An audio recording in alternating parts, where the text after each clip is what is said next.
Hey guys, I'm Bill, and welcome to the Fantasy and Frames Mailbag show, where we answer your questions heading into each week. With me today, I've got Stacy Perez and our founder and chief, Jorge B. Edwards. How are we doing, guys? Great. What's up, Bill? How are you? Yeah, I'm doing good. I've had a nap. I'm ready for Thursday night football. I'm ready to talk about some fantasy questions that I'm sure we've got lined up from some of our listeners and followers. You got some Isaiah Hodgins questions, because that's my guy tonight. I'm all on board the Isaiah Hodgins bandwagon this week.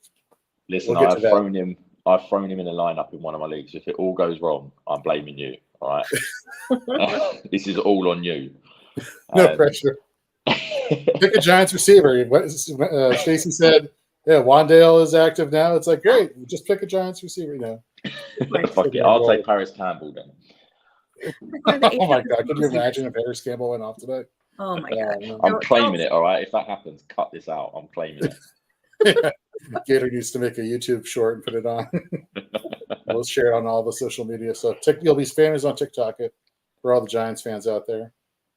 Okay, guys, let's jump into some of the mailbag questions. Stacy, what have you got? What have you got for us? Any questions you've seen from any of our followers that caught your fancy? I did. So I think probably there's a lot of people out here that probably have this question. But if Joe Burrow doesn't play, right? If he's out, if he's got this calf injury that he's dealing with, that's kind of making a lot of people, including me, pretty nervous. Do you have the guts to sit Chase and or Higgins? Bill, why don't you take that one? Okay, I'll take that. That's a scary question. So and it's a Monday night game too. That is very tricky. I'm trying to go down my list of the rankings here.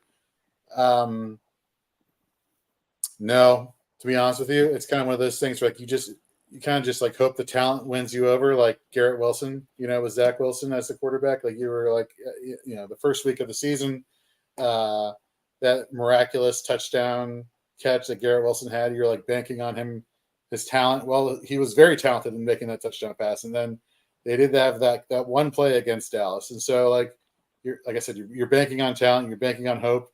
I would not have the balls to sit Jamar Chase. Now T. Higgins, on the other hand, if maybe a Michael Pittman or a Nico, Addison, that's kind of like the area of player that I would consider. Okay, maybe I'll bench T. Higgins for those players, but for Jamar, no, I can't sit Jamar Chase. No, I think you're right. I mean, I think you paid too high of a draft capital for him. I mean, he was your number 2 pick, right? Number 1 or number 2, So I don't know how you can sit him. But so you brought up Garrett Wilson, which made me think, they're playing New England this week. This is a total question that I just thought of off the top of my head. But Belichick's known for taking away your best player, right? Your best option. And I think we can agree Wilson's the best option on the Jets. So do we start Wilson? I mean, do we start Wilson? Oh. Well, I mean, like look what they did to Tyreek. And I mean Garrett, not Zach. Just to clarify. Definitely not starting Zach. Yeah, Zach Wilson, of course, is the best. Look, they took away Tyreek last week. That's a scary situation. God, the Jets are just going to jet. The only saving grace, I think, would be is if they gave Breece Hall more than 4 carries and kind of balance that offense out. Then, as I'm watching the game, I would be like, all right, maybe Garrett Wilson will do something. But heading into it as a fantasy manager, I couldn't start Garrett Wilson. Yeah, I'm with Jorge. Yeah, if you've got any alternative, which is sad because Garrett Wilson's a stud. We all know what he can do, and we were all looking forward to what he was going to do with Aaron Rodgers, but I just can't trust that Jets offense with Zach Wilson.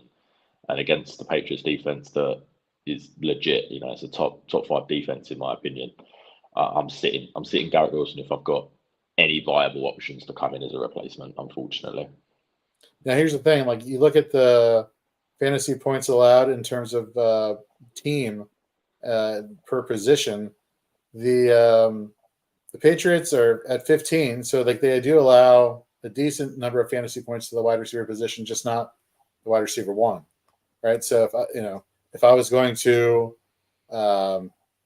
I can't believe I'm saying this, but like Alan Lazard in a very deep league, like in a flex position, he could provide potential upside this week, I believe.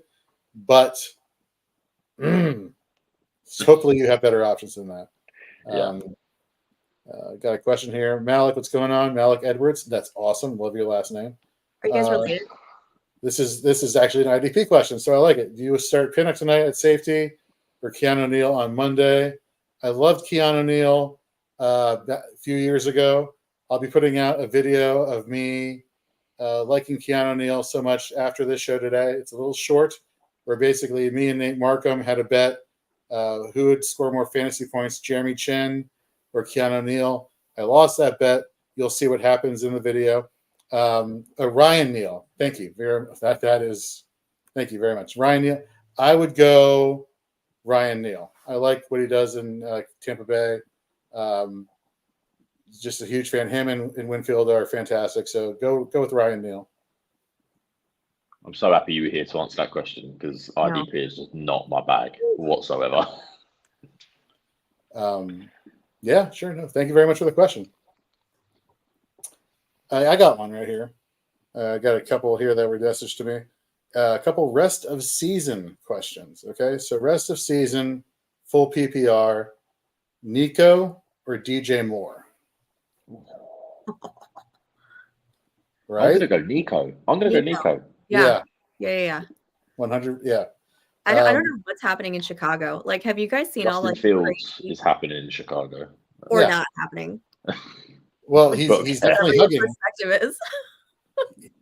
He's definitely hugging his offensive coordinator. If you saw the video today, where he's like, they're both looking at the media, and he gives them a hug and then gives them like a thumbs up, and then walks away. And it's just like, dude, come on. That's a cry for help.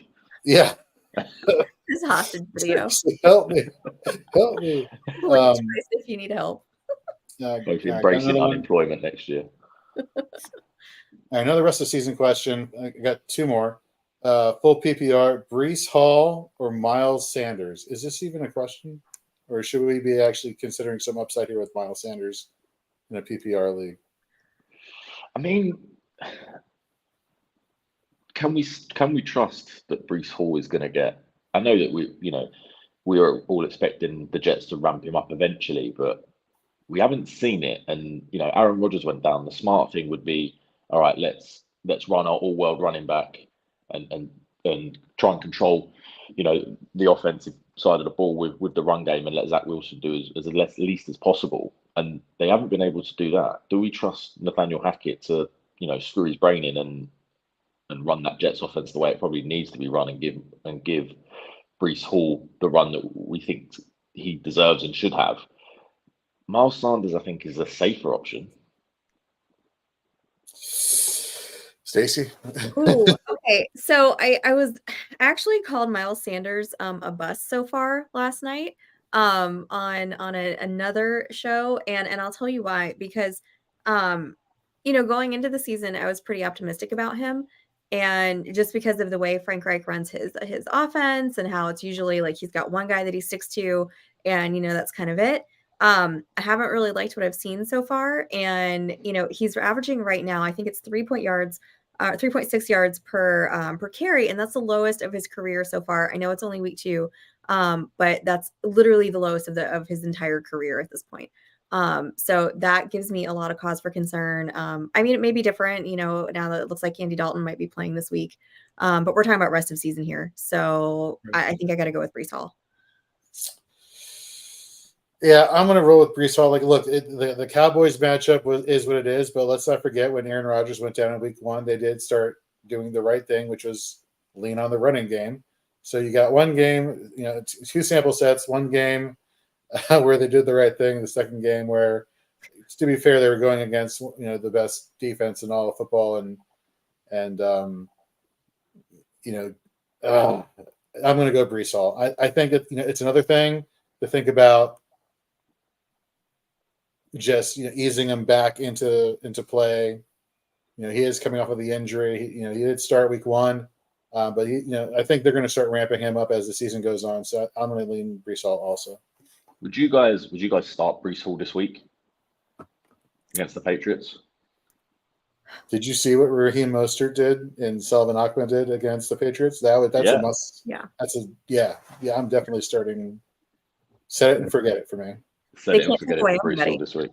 Yeah. Well, yeah, that's the thing, right? Is that they're going to have to pick their poison in terms of which players they allow, one-on-one coverage or light boxes, if you like. And I can't imagine Bill Belichick letting Garrett Wilson beat him. I'm pretty sure he'll be happy to let the Jets try and beat him on the ground with Bruce Hall. So, okay, well, hopefully he gets the touches that we think he deserves, and he can become fantasy relevant, as we all know he should be. Look, I want to talk about one of Jorge's favorites, Puka Nacua.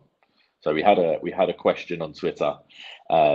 What's his outlook for the next couple of years? So James on Twitter, he commented saying that he's had a couple of offers for him and he's debating whether to hold him, but is it worth getting rid of him now if he's just going to be a flash in the pan? What do you guys think, Stacy? Let me know.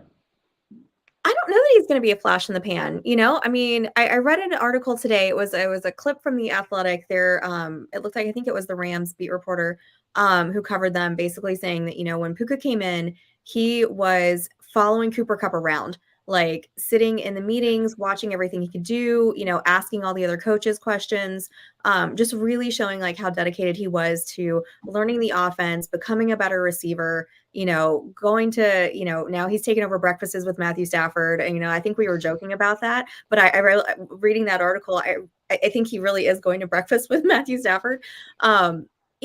Cooper Kupp's getting a little bit older, right? And who knows how well he comes back from this injury, when he does eventually come back, So I don't think that Puka's a flash in the pan. I think he's going to have, as long as he keeps producing, even if it's a little bit less than what he's doing now, I think he's still going to have a place in that offense.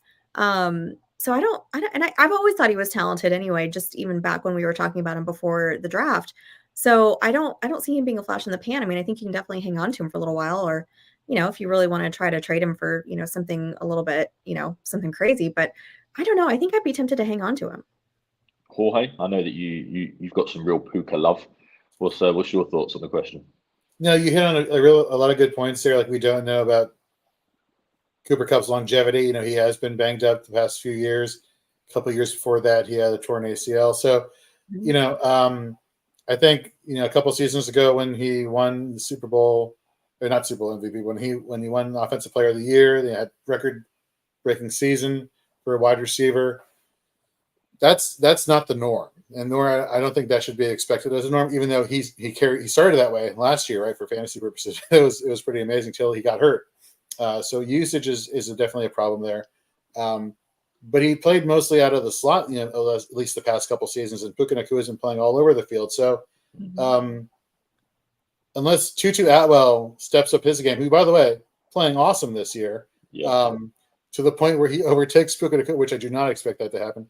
The Rams are actually pretty set at the wide receiver position, with the odd man out being Van Jefferson. So I don't think he's a flash in the pan at all.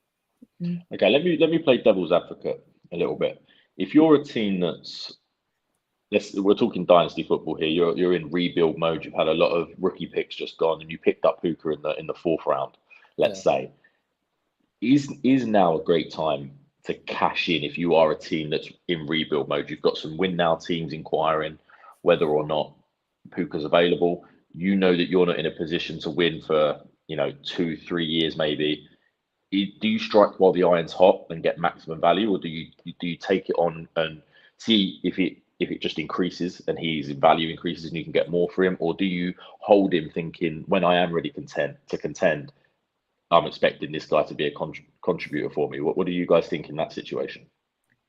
I turned down a 24 first-round pick for him yesterday. Holy shit! Yeah, I am all in on the Puka Nacua bandwagon, but I'm not. And I am contending. Even if I wasn't contending, I need something. And to be honest with you, I probably would want to have more of a package deal, but straight up 1-for-1 pick for a player, I wouldn't do it. Okay. I'm drinking the Kool-Aid. I'm all in on this. Let's say Cooper, let's say Cooper Kupp for financial reasons or for trade value, or you're trying to get some of those picks that they got rid of the past 2 seasons. Cooper Kupp isn't a Ram next year. I don't know how possible that is, but let's just throw that out there, put that in the universe. they're going to have lean on somebody. And I think they're finding out who's that person they need to lean on going forward. We got a question here from Super CMB Challengers. Saw you last night on the show. Welcome back. Just got offered T. Higgins or Debo and Kenneth Walker for CD and PPR. What are your thoughts? Let's start with Bill. Ooh, I mean, I love CD Lamb. I'm a huge fan. But I also love T. Higgins. And to think that I could get a guy like Kenneth Walker as well, that'd be tough. I think my answer is going to be if Kenneth Walker comes in and is a starter for me straight away, if he's better than the two running back options, or at least one of the two running back options I currently have, I'm probably accepting that. But I'm taking T. Higgins over Debo if it's Dynasty. Are you, Stacy? Yeah, I think that's exactly right, especially with the idea that T. Higgins may be on a different team next year. He might be a number one somewhere else. But yeah, I mean, definitely if it's Dynasty, you got to go with youth with T. And I don't know how you could really pass up Kenneth Walker unless you just got two absolute studs at running back.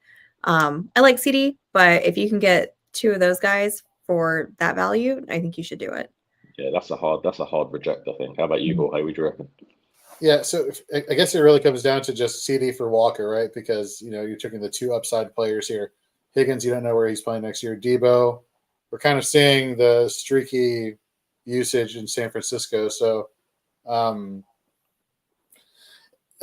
honestly, I think I'm going to go the other way. I think I'd rather have CD just because I know he's going to get peppered with targets for years to come, whether it's Dynasty or Redraft. Kenneth Walker, you have now Charbonnet back there, and so we don't know how he's going to start fitting into the offense long term. I know this season so far, granted, 2 games in, he hasn't been utilized that much, but who's to say by end of season we're talking about the next great running back tandem, and then next year, Charbonnet takes a next step and overtakes Walker. So you don't know, right? Whereas in Dallas, you do know for PPR, you're getting the best out of CD. So I think I'll go to CD side, and that sucks, and I hate saying that because I'm not a Cowboys fan. So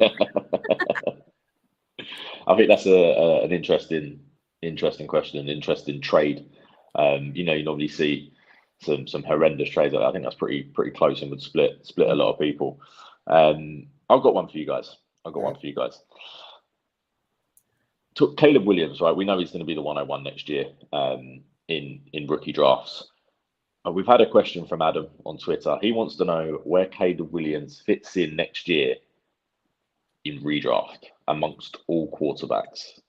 So I've taken a little look and I've wrote down some names that I would be more confident starting above him, and I've got to about middle of the bracket. I've got to about 17th.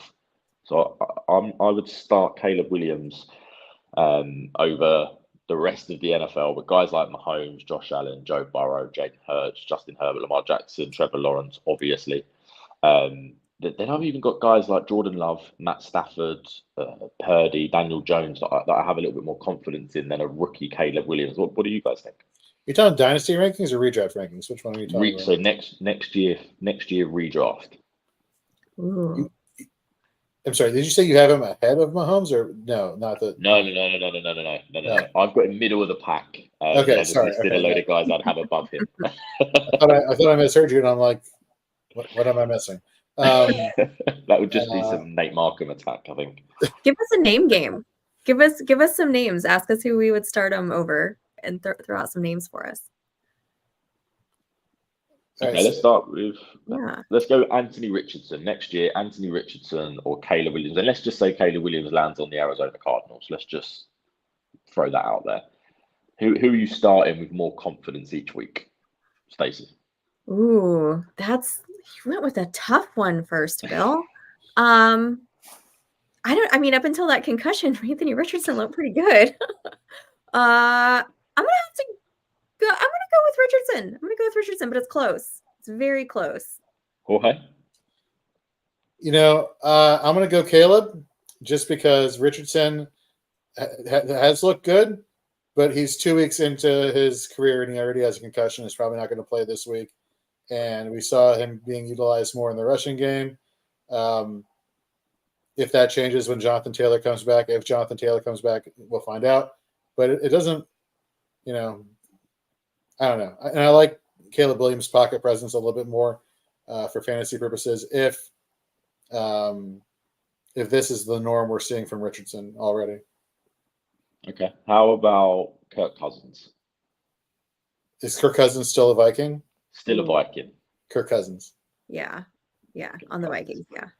Okay. Well, one more. Let's go with Brock Purdy. Yeah. Caleb Williams. Yeah. Caleb Williams. Yeah. I'm taking Purdy. Really? I just have more confidence that I'm going to get my 17 to 22, 23 points each week from Brock Purdy, knowing that he's throwing the ball to Brandon Ayuk, throwing the ball to Deebo Samuel, and that the Niners are a good football team. I like Caleb Williams. I think he's an extreme talent. He's a guy that you look at and go, this could be, Patrick Mahomes. I don't want to put that on him before he's even been drafted, but that kind of talent coming out. But if he is taken by the Cardinals, there's not much around him. If they stick with Jonathan Gannon as the head coach, I don't know if it's something that's conducive to fantasy points year one from a quarterback, regardless of how good that quarterback is. At least I feel like I know what I'm getting out of a guy like Brock Purdy. Year one, at least. Look at a guy like Trevor Lawrence. He was supposed to be, as Nick Wright calls him, the prince that was promised, and I think he finished 22nd of 32 quarterbacks in his rookie year. You look at, obviously, Joe Burrow didn't finish his, but he was on a similar trajectory. I think the last 101 quarterback in terms of NFL draft that was sort of top half of quarterbacks in his rookie year was Baker Mayfield.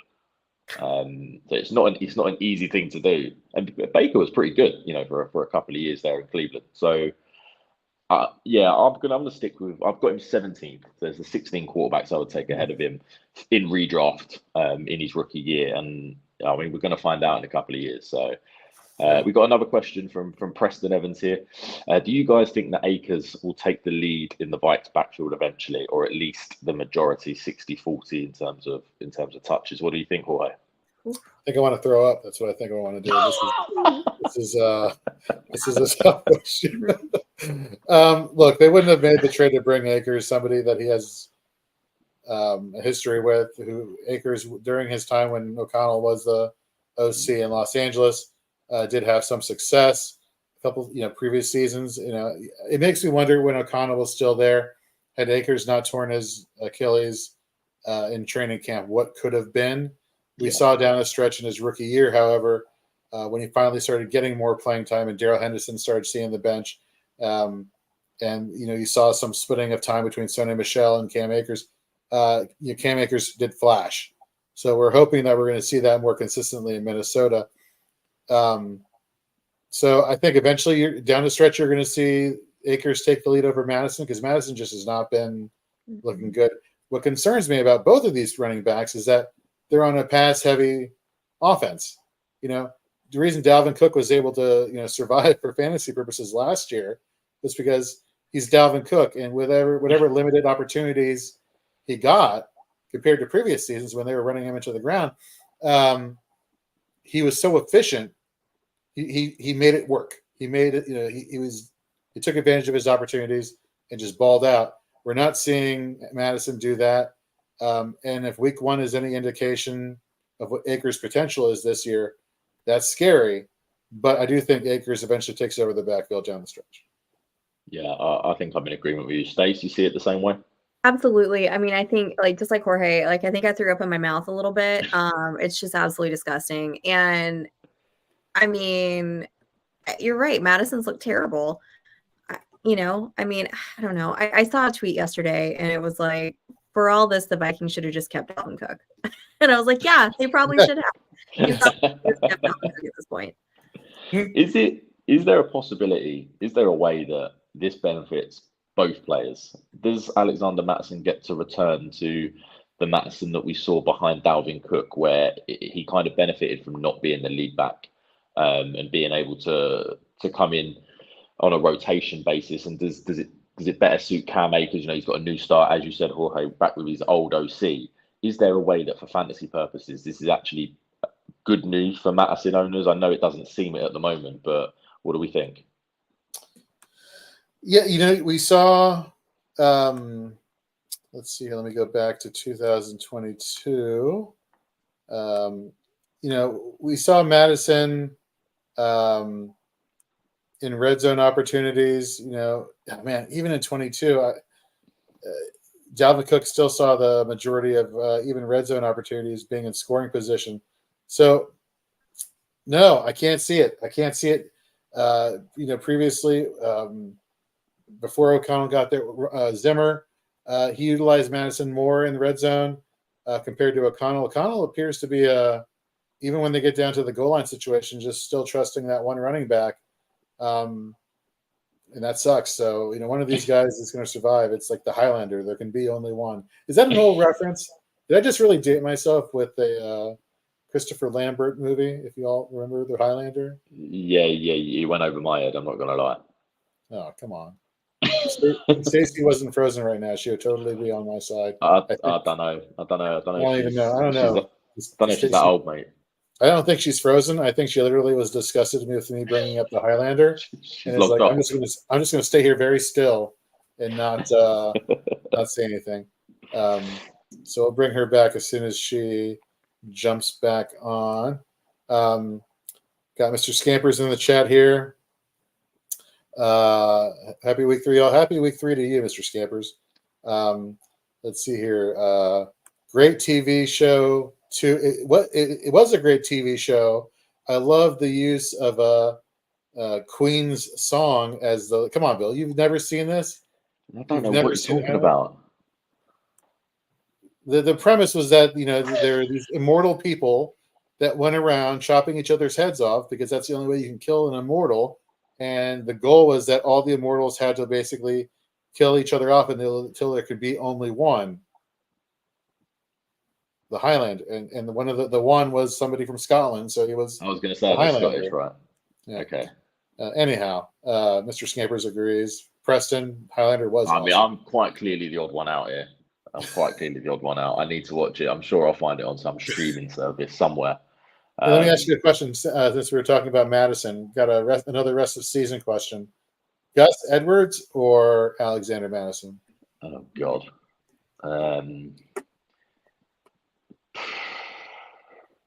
Madison. Gus Edwards. I like Gus Edwards, but you've got Dobbins. I know he's injured now, but he's going to be coming back. Lamar Jackson likes to take the bulk of the carries in that backfield anyway. At least with Madison, I can hope that he beats Akers out and that it sort of lights a flame under his arse and he becomes the running back that we all thought he could be with Dalvin Cook out of town. So I'm gonna take the bet on Madison, but I'm not confident. I'm not confident with it. Stacey, were you disgusted by our Highlander talk that you decided to freeze yourself and yes. then have to? Okay, just making sure. Absolutely. No, it's like raining over here, and I don't know. My internet's been wonky. It's been like cutting in and out, so I don't know what's going on over here. Let's see what more questions we got here. Got Chris from Dynasty 365. He's on board the Gus bus here. Mr. Scampers. Speaking of chopping heads off, need 2 PPR guillotine. Warren, Madison, Algier, Warren and Algier. Yeah. So yes. Down with the Viking. So is this we're keeping 2, right? Yeah. Oh yeah. Yeah. I'm probably going to get rid of Madison though. Yeah. Right. Yep. Yeah, I think definitely, so. Definitely on the same page there.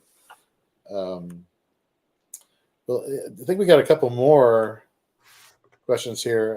What do we got, Stacy? Yeah. Okay. So how about this? So in the flex spot, would you rather have Tank Dell or Jordan Addison? Should we all just upset Tyler and take Tank Dell? Yes. He's not listening. He's jet lagged. Yeah, too jet lagged to make a trade with me in our Fantasy and Frames Dynasty League, but no, yeah. I told you, you're just gonna have to wait until he gets to London.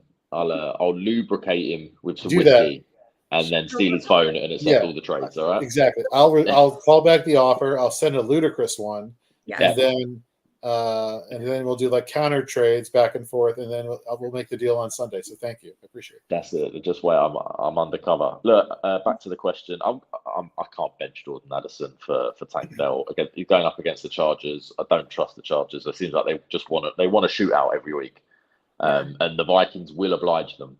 And Jordan Addison's got off to a real hot start. A touchdown in each of his first 2 games. I'm rolling with the Viking there. Yeah, I think it's going to be like Oprah this week. Like, you get a touchdown, you get a touchdown. Like, everybody gets touchdowns in that game. Yeah, that's going to be a great game, by the way. Like, I'm gutted it's on the same time as my Bills beat Jorge's Commanders, but it's going to be a great game. I'm looking forward to catching up with that when it's all said and done. Do we have to do a pie bet? Because do I have to do a pie bet this week with you? I know I lost with Nate. You saw the video, right? I dropped in the chat, or do I have to send that to you? Send it to me. I'm going to put it on the Fantasy and Frames account, or just, yes. I have no shame. Whatever. I'll say the Commanders keep it close. I'm not going to say they're going to win, but they keep it close. How close? Touchdown.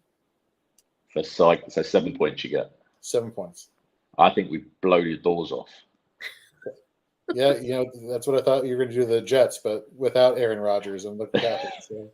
Yeah, look, the Jets have to have something for this season. When they look back on it, it's going to be a shit show. But at least they beat the Super Bowl champion Buffalo Bills in Week 1. They can have that. They can rest on that. Yeah. Let's see here. I got full PPR Garrett Wilson, or in a third round pick for Waddle. This is a trade question. Yes, I believe this is a trade question. I'm taking Jalen Waddle. Jalen Waddle. Who's Garrett Wilson's quarterback? That's my question. Yeah. Is it? Yeah. Yeah. I'll stick with the high-powered offense in Miami. Mm-hmm. Yeah. Good question. That was good. Let's see. Yeah, definitely Jordan Addison there. I think we got one more, right? Which very insulting to the name of the person that we're talking about here. With all the injuries in Kansas City, is there anyone you trust besides Mr. Taylor Swift? First of all, if you're a football fan, you are cheering for this relationship to work, okay? Because you do not want to have an album come out in a few years where it's like 15 tracks of like Red Zone Romance being the title of one song, or Kansas City Heartbreak being the title of, like, you don't want that. I picked the wrong brother as the headline track. Yeah. You want Taylor Swift to show up on an episode of New Heights and do new news. If you get the reference, good. Watch the show. Watch New Heights. Listen to it if it's a podcast. One of the best podcasts out there. Anyhow, outside of the ones here at Fantasy and Frames, shameless plug. Preston, we got Kyron Williams or DeAndre Swift. Oh, good. I'm riding with DeAndre Swift. Say that again, Bill. I'm riding with DeAndre Swift. I'm right. I know that the Rams just got rid of Akers, and Kyron Williams is the lead back there. But DeAndre Swift, I think, is special. I think his performance in week 2 behind that offensive line, I think the Eagles are just gonna ride that hot hand, and I don't see Swift going cold anytime soon. Yeah. I'm gonna go Kyron. The Eagles just have too much of a track record of messing things up at the running back position in terms of consistency. Whereas Kyron, I mean, they just traded away his backup, the person who could have taken, bulk of the touches away from him. So I'm gonna roll Kyron this week. What about you, Stacy? Yeah, I think so too. I think there's just too many options back there in Philly, and I think Kyron there. I mean, who else is there? Ronnie Rivers, right? That's Zach Evans' backfield by the end of the season. Okay. Thank you very much. Well, maybe. We'll see. And Preston, you should have clarified, because we just talked about Taylor Swift, so I wasn't sure if you meant Kyron Williams or Taylor Swift starting. So I was a little confused there, but it'd be Team Taylor there, Preston, if this was a real question. Yeah, so. If it was Taylor, I'm definitely going Taylor Swift over Kyron Williams, 100%. That's right. If you were asking. If we get back to the Kansas City Chiefs question, outside of Travis Kelce, are we confident locking and loading anyone up? Sky Moore or No Hands Tony. No. Tony is on the injury report. Oh, sorry. And he can Sorry, stay there. Yeah. What about McKinnon? Maybe McKinnon? Maybe. Maybe. In That a might be pinch. In a pinch. Yeah, in a pinch, maybe McKinnon. I think I trust him more than CEH. Yeah. Yes. I've unfortunately got a role with CEH in the league since Nick Chubb has gone down, and I am very light at running back. So I'm hoping that he discovers some of that LSU form this week, and I can, potentially trade him for someone a little bit. Taylor Swift is a 92% start for sure. Swifties unite. All the New Heights references there by Mr. Scampers. Love it. Yeah. We got another question here. Full PPR dynasty trade. Dameon Pierce, Tyler Lockett in the third or early 2024 first. Give me that first. If early you're talking like the 101, I'm pulling the trigger and I want Caleb Williams. Like Dameon Pierce, bad situation. Tyler Lockett, more competition. The third round pick, what are we taking? We're taking upside there? Hoping for upside? Top three. Ooh, Marvin Jr. There you three. go. Someone's offered that as a smash accept on that top three pick. Yeah. Right now. Yeah, that cosign. Because I'm hip like that. By the way, if you want to hear hip language, tune in to Fourth and Frames, or at least download the podcast. They're bussing, discussing in mid segment, talking about flex players that they want to start this week. Awesome. What's even more awesome is this past week they had the host of our Shoot the Gap IDP podcast, Nate Markham, host the show. Listening to this guy try to be hip with the lingo is in and of itself hilarious. Speaking of Shoot the Gap, make sure to tune in, download wherever you listen to podcasts. Shoot the Gap podcast, IDP Fantasy Football. They got you covered. Hollywood and Nate. Of course, tune in to the Dynasty 365 with Stacy as our host. This week was Chris and myself doing a recap of week 2, as well as giving our thoughts on rookies going into week 3. You can find that wherever you listen to podcasts. Head over to our YouTube channel. Like, subscribe wherever you and hear all the stuff we have to say. Tune into our pregame show every week, every Sunday, 9 a.m. Eastern to 12 p.m. So we just got a lot of stuff. We got our waivers article that came out earlier in the week, both on offense and defense. We got our starts and sits coming out tomorrow. We got more articles over at fantasyandframes.com. Don't forget to check out our rankings also. That's been awesome. That was a really cool short little show we just did there. I hope people in the chat, thank you for joining, and that was a lot of fun. Definitely. I hope it helped everybody. Absolutely. And we'll be back next week. Bill, you're our fearless leader. Any last words to say here? Go Bills. No, I can't. My loyalty no cosign.